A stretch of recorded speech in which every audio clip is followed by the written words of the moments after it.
Cordial saludo, el día de hoy hablaremos de la determinación precisa de grafeno funcionalizado in situ mediante espectroscopía Raman. Quien les habla es Wilford Alfonso Álvarez, estudiante de la Universidad Pedagógica y Tecnológica de Colombia de la Escuela de Química para la materia de principios de espectroscopía. Para iniciar hablaremos del grafeno. Este material fue aislado por primera vez en 2004 por Andriy Jain y Konstantin Novslov. El grafeno como tal es un alótropo del carbono, así como el fulereno, los nanotubos de carbono, el grafito, el diamante, entre otros. La estructura del grafeno es de una hoja bidimensional monoatómica conformada por estructuras hexagonales a partir de carbonos con hibridación sp2 y con una distancia de enlace de 1.42 Armstrong. Esta hoja bidimensional puede ser de una sola capa, de dos capas o de varias capas, y de esto va a depender las propiedades del grafeno. El grafeno como tal puede ser obtenido a partir del grafito, que es otro alótropo del carbono que presenta hibridación sp2 y que forma enlaces covalentes en el mismo plano en un ángulo de 120 grados en estructuras hexagonales. Al ser el grafito una composición de varias capas de grafeno, puede ser obtenido por procesos de exfoliación, ya sea mecánica o química, además de otras reacciones como crecimientos por deposición epitaxial, entre otros. El grafeno, como se mencionó, desde su descubrimiento se le han atribuido, se ha determinado que tiene buenas propiedades de conductividad térmica, eléctrica, tiene una gran resistencia, flexibilidad y elasticidad. Por eso se posiciona como uno de los materiales con aplicaciones de semiconductor y tecnológicas más deseados y empleados. Para entender un poco más estas propiedades del grafeno, vamos a observar o profundizar en la gráfica de energía de dispersión de un electrón de esta molécula, en donde podemos apreciar que el grafeno posee un gap 0 y que la banda de valencia pi y la de la conducción pi' se tocan en dos puntos del espacio recíprocos conocidos como K y K', cuya energía corresponde a la del nivel de Fermi. Es decir, que posee un gap 0 como los metales, pero con una densidad de estados en el nivel de Fermi nula, como en los semiconductores. En otras palabras, eso quiere decir que el grafeno tiene tanto características de metal como de semiconductor. El hecho de que el grafeno tenga propiedades intermedias entre metal y semiconductor ha dificultado su uso en la industria de los semiconductores, que es donde tiene mayor cantidad de aplicaciones tecnológicas. Por ello, principalmente se realiza una reacción de funcionalización covalente, que implica un cambio en la hibridación del carbono de sp2 a sp3. Este cambio de hibridación también implica una modificación en la estructura para pasar de una estructura plana a una estructura tetraédrica, aumentando asimismo también la longitud de enlace, como se aprecia en la imagen inferior izquierda que ocurre para el carbono Ca. Este cambio en la estructura también altera o modifica un poco las propiedades de los carbonos circundantes, como se detallará más adelante. En este estudio la funcionalización se llevó a cabo por medio de una exfoliación química húmeda del compuesto del grafito, intercambiando algunos de sus componentes. Para ello, primero el grafito, que generalmente es amorfo, es dopado con potasio en una relación de 1 a 8,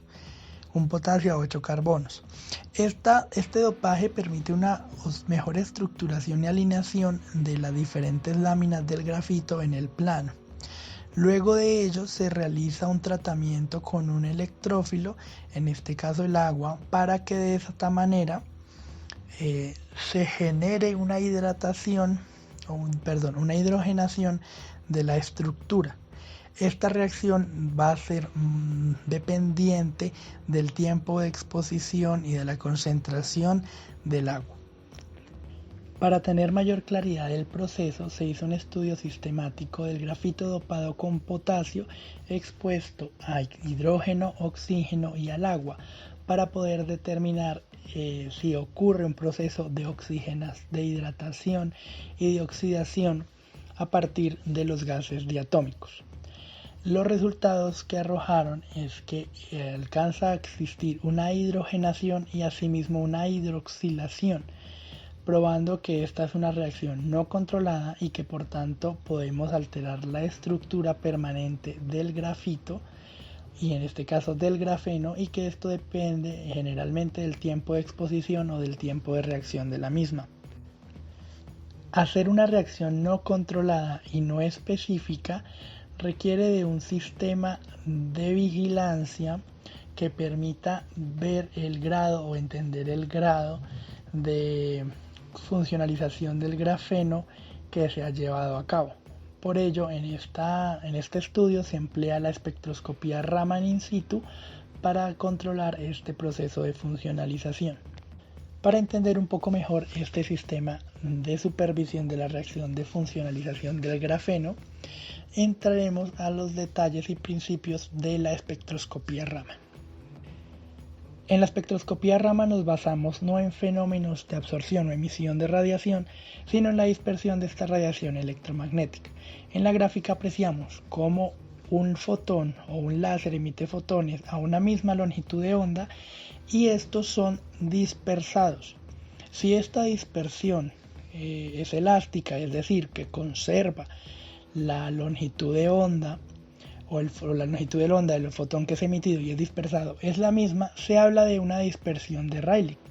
que ocurre uno de cada 100.000 fotones. Sin embargo, si la longitud de onda del fotón emitido es diferente a la longitud de onda del fotón dispersado, se habla de una dispersión de Raman, que es menos probable que ocurra y se dice que es de una probabilidad de 1 entre 100 millones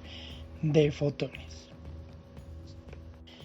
En otras palabras, la energía del fotón va a ser igual a ese diferencial de energía entre la final y la inicial, que a su vez está relacionada con la frecuencia de vibración por la constante de Planck. Este fenómeno de dispersión es inversamente proporcional a la cuarta potencia de la longitud de onda. Por tanto, longitudes de ondas más pequeñas son las que se dispersan en estos fenómenos. Para profundizar un poco más en ello, debemos recordar que estas energías o estas frecuencias de vibración también están cuantizadas, y para que una molécula pase de un estado basal a un estado de hibridación excitado, debe haber un cambio de energía, que en el caso de la espectroscopía infrarroja es en función de su momento dipolar. Por ello, en esta espectroscopía, esta variación en la vibración o este estado de transición vibracional va a ocurrir cuando un fotón se emita a la misma frecuencia natural de vibración de la molécula. Es decir, si el fotón tiene la misma cantidad de energía que se requiere para dar este salto vibracional, este fotón será absorbido y habrá un cambio vibracional en la molécula. Como ya vimos que hay una relación entre la transición vibracional y el momento dipolar, cabe aclarar que en espectroscopía infrarroja no serán activas o no se generarán estas transiciones en moléculas que no tengan un momento dipolar ni constante ni variable. Por ello es que ahí surge la importancia de la técnica de la espectroscopía Raman, que no se basa en el momento dipolar de las moléculas, sino en la polarización de los enlaces.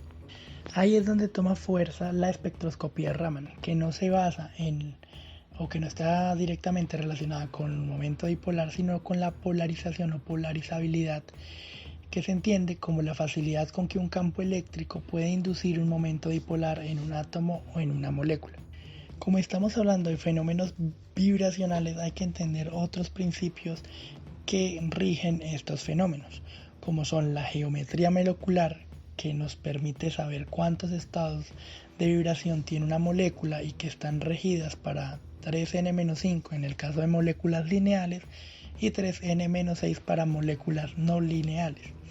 Y también por la simetría, en donde, como ya se mencionó que esto está relacionado directa o indirectamente con momentos dipolares, la simetría juega un papel muy importante en estos fenómenos. Por ello, para aclarar y profundizar, una molécula diatómica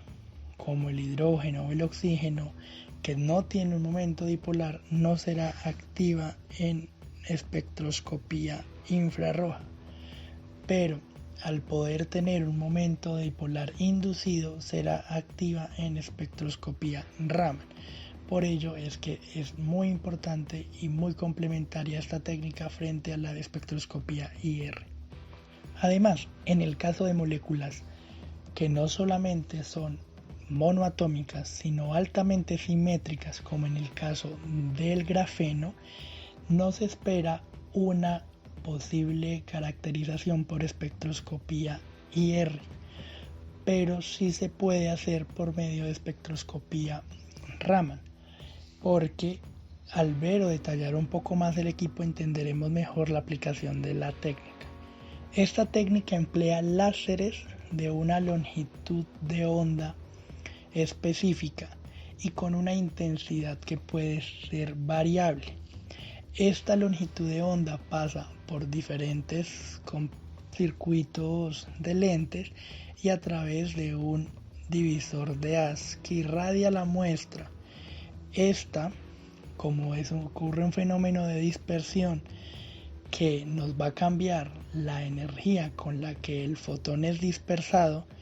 en donde puede ser una energía mayor en el caso de una dispersión anti-Stokes o una dispersión menor en el caso de una dispersión Stokes. Ahora, estos fotones que son dispersados pasan a través de un filtro que a su vez, después de recorrer un sistema óptico, pasan por un espectrómetro que los separa en las diferentes longitudes de ondas que son dispersadas y que pueden entrar al detector CCD. Ahora, como ya mencionamos, este fenómeno de dispersión es inversamente proporcional a la cuarta potencia de la longitud de onda. Se emplean principalmente haces entre la ultravioleta y el infrarrojo cercano. Sin embargo, los láseres de muy alta energía, ya cercanos a la energía ultravioleta, generan otros fenómenos como la fluorescencia, que consiste en una transición electrónica. Y los que ya están muy cercanos al infrarrojo pueden requerir demasiada potencia para generar estas dispersiones y por tanto pueden causar una descomposición térmica de las muestras. Por eso es bastante importante utilizar diferentes láseres y diferentes intensidades para obtener mejores resultados, siendo principalmente empleados láseres de 532 y 735 nanómetros. Ahora, para profundizar un poco más del principio de funcionamiento de la técnica, cabe aclarar que al ser este un fenómeno de dispersión en el cual vamos a medir o el detector nos va a arrojar señales de cuánto varió la energía del fotón frente al que fue emitido, pues vamos a obtener un espectro que va a tener dos regiones. En la mitad, señalado por la dispersión de Rayleigh, que es decir, por fotones que fueron dispersados pero que no hubo cambio en su longitud de onda, como el cero, y luego tendremos las señales de los fotones que fueron dispersados con una mayor energía, como en el caso de los anti-Stokes, o con una menor energía, como en el caso de los Stokes.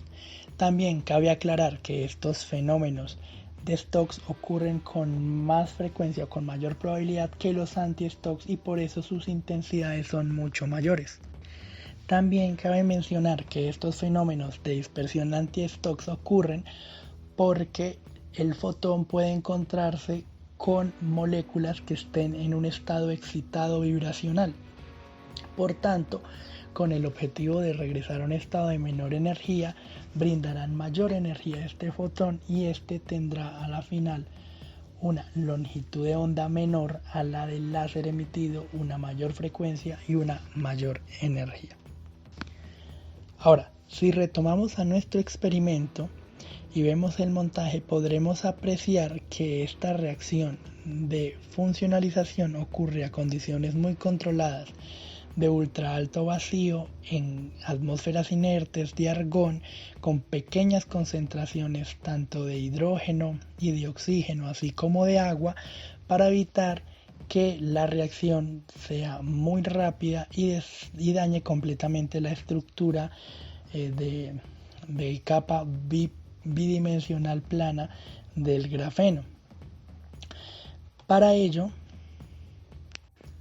ahora, al ver que la espectroscopía Raman está basada en fenómenos de dispersión que ocurren con una menor probabilidad y con unos valores muy específicos de energía que son muy sensibles a pequeñas variaciones, como la simetría, pequeñas variaciones en las longitudes de enlace, en los ejes de simetría, en las intensidades del láser, entre otros aspectos, nos permite hacer un monitoreo de esta reacción de funcionalización. En la figura 6 vemos la evolución de los espectros de Raman de un grafito dopado con potasio a un grafito dopado con potasio y posteriormente hidrogenado, viendo cómo va aumentando la concentración o la cantidad de átomos que cambian de hibridación sp2 a hibridación sp3 en la red cristalina. Además, también como ya vimos, estas dispersiones que consisten en un cambio en la energía de los fotones son independientes de las longitudes de ondas de la fuente, en este caso del láser, que utilice. Por tanto, tendré una zona de huella dactilar que me permita identificar apropiadamente estos enlaces o estas vibraciones características de diferentes moléculas, permitiendo así identificar vibraciones de carbonos con hibridación sp3 y sp2. En la figura número 7 podremos ver una zona de huellas dactilares para este grafeno funcionalizado o hidrogenado después de la agregación o la formación de efectos sp3 dentro de la estructura cristalina del grafeno. En la figura 8 ya podemos ver a mayor detalle una separación de estas transiciones vibracionales y, como se mencionó al principio, es tan sensible la técnica que no solo permite ver el cambio entre la vibración de un carbono sp2 a sp3, sino también en las modificaciones vibracionales que sufren los carbones adyacentes a este carbono, mostrando así que es una técnica muy poderosa para identificar estos cambios puntuales en la estructura cristalina. También en la figura 9, profundizando un poco en lo anteriormente mencionado, se hizo un barrido con diferentes láseres entre los 400 a los 633 nanómetros, viendo que realmente no hay un cambio en la zona de huella dactilar para las señales en el cambio de hibridación de sp2 a sp3, ocurriendo solo para lo que fue las señales correspondientes a las transiciones vibracionales de los carbones adyacentes doblemente y diciendo respuesta de vibraciones doblemente y triplemente degeneradas de estos carbones adyacentes, denotados por las letras D, D', D2' y D3. Asimismo, esta figura 9 en la parte B nos permite apreciar que en relación al espectro teórico y el experimental obtenido hay una concordancia y permite conducir a una asignación precisa de cada una de estas señales Raman para estas diferentes transiciones vibracionales de cada átomo de carbono en la red cristalina. Ya como conclusiones del estudio realizado por esos científicos, podemos apreciar o fue demostrado que la combinación entre resultados teóricos y experimentales permite dilucidar nuevas señales características de diferentes modificaciones estructurales en una red cristalina del grafeno. Asimismo, se ve que esta técnica basada en fenómenos de dispersión Raman es una técnica muy poderosa y que permite hacer un seguimiento en las reacciones de funcionalización del grafeno, así como en otros procesos de síntesis de materiales derivados del grafeno o de alótropos del carbono. Para mí como estudiante cabe resaltar que es muy enriquecedor entender un poco más cómo estas diferentes técnicas espectroscópicas permiten hacer un seguimiento o monitoreo de diferentes reacciones en química orgánica, inorgánica y química de materiales, empleando los principios básicos teórico-experimentales de cada una de estas técnicas, siendo la combinación de ambas realmente muy provechosa para entender los diferentes procesos de transición vibracional, electrónica y demás fenómenos que ocurren en estos procesos espectroscópicos. Finalmente quiero agradecer por la atención prestada.